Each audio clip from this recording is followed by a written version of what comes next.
ബ്രഹ്മപുരത്ത് പുതിയ മാലിന്യ സംസ്കരണ പ്ലാന്റ് നിർമ്മിക്കാനുള്ള കൊച്ചി നഗരസഭയുടെ ശ്രമങ്ങൾക്ക് തിരിച്ചടി.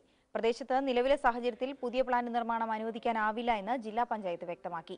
ബ്രഹ്മപുരത്തെ ആരോഗ്യ പ്രശ്നങ്ങളെക്കുറിച്ച് റിപ്പോർട്ട് സമർപ്പിക്കാൻ ജില്ലാ പഞ്ചായത്ത് ആരോഗ്യവകുപ്പിന് നിർദ്ദേശം നൽകി.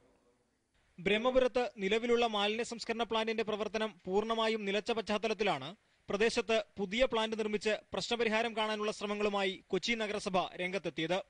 കോയമ്പത്തൂർ നഗരസഭ മാലിന്യ സംസ്കരണ പ്ലാന്റിന്റെ മാതൃകയിൽ ഒരു വർഷത്തിനകം പുതിയ പ്ലാന്റ് നിർമ്മിക്കാനായിരുന്നു നീക്കം. എന്നാൽ നഗരമാലിന്യം ഗ്രാമങ്ങളിൽ നിക്ഷേപിച്ച് സംസ്കരിക്കുന്ന രീതി ഇനി അനുവദിക്കാനാവില്ലെന്നാണ് ജില്ലാ പഞ്ചായത്തിന്റെ നിലപാട്. വികേന്ദ്രീകൃത പ്ലാന്റുകൾ സ്ഥാപിച്ചാവണം കൊച്ചിയുടെ മാലിന്യ പ്രശ്നങ്ങൾ പരിഹരിക്കേണ്ടതെന്നും ജില്ലാ പഞ്ചായത്ത് നിർദ്ദേശിക്കുന്നു. ഇതിനായി നഗരസഭാ പരിധിയിൽ തന്നെ പ്രത്യേകം സ്ഥലം കണ്ടെത്തേണ്ടി വരും. കടമ്പ്രയാറിൽ ഉണ്ടായിരിക്കുന്ന മാലിന്യ പ്രശ്നങ്ങളും സ്മാർട്ട് സിറ്റി പദ്ധതി പ്രദേശത്താണ് പ്ലാന്റ് സ്ഥിതി ചെയ്യുന്നത് എന്ന കാര്യവും കൂടി പരിഗണിച്ചാണ് ജില്ലാ പഞ്ചായത്തിന്റെ പുതിയ തീരുമാനം.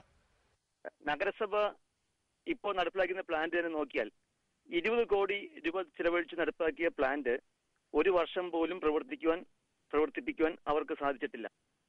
അതുമാത്രമല്ല, ഇപ്പോഴുള്ള പ്ലാന്റ് എന്ന് പറയുന്നത് 4-5 തദ്ദേശ സ്വയംഭരണ സ്ഥാപനങ്ങൾക്ക് ശുദ്ധജലം എത്തിച്ചു കൊടുക്കുന്ന കടമ്പ്രയാറിന്റെ തീരത്താണ്. ഈ കടമ്പ്രയാർ സമീപഭാവിയിൽ ഇല്ലാതെ തീരും. അതുകൊണ്ട് തന്നെ ഇപ്പോൾ മാലിന്യ പ്ലാന്റ് ഇരിക്കുന്ന പ്രദേശം തന്നെ അതിനു പറ്റിയ ഒരു സ്ഥലമല്ല. അപ്പോൾ പുതിയ ഒരു രീതിയിൽ, വികേന്ദ്രീകൃതമായ രീതിയിൽ മാലിന്യങ്ങൾ സംസ്കരിച്ച് കളയുകയാണ് കോർപ്പറേഷൻ ചെയ്യേണ്ടത്. ബ്രഹ്മപുരം പ്ലാന്റിന്റെ പ്രവർത്തനം നിലച്ച പശ്ചാത്തലത്തിൽ പ്രദേശത്തുണ്ടായിരിക്കുന്ന ആരോഗ്യ പ്രശ്നങ്ങളെപ്പറ്റി 3 ദിവസത്തിനകം റിപ്പോർട്ട് നൽകാനും ജില്ലാ പഞ്ചായത്ത് ആരോഗ്യവകുപ്പിനോട് ആവശ്യപ്പെട്ടു. റിപ്പോർട്ട് ലഭിച്ചാലുടൻ ഇത് സംസ്ഥാന സർക്കാരിന് കൈമാറും. അതേസമയം മലിനീകരണ നിയന്ത്രണ ബോർഡിന്റെ നിർദ്ദേശങ്ങൾ ലംഘിച്ചാണ് ബ്രഹ്മപുരം പ്ലാന്റ് പ്രവർത്തിക്കുന്നതെന്നും വ്യക്തമായി.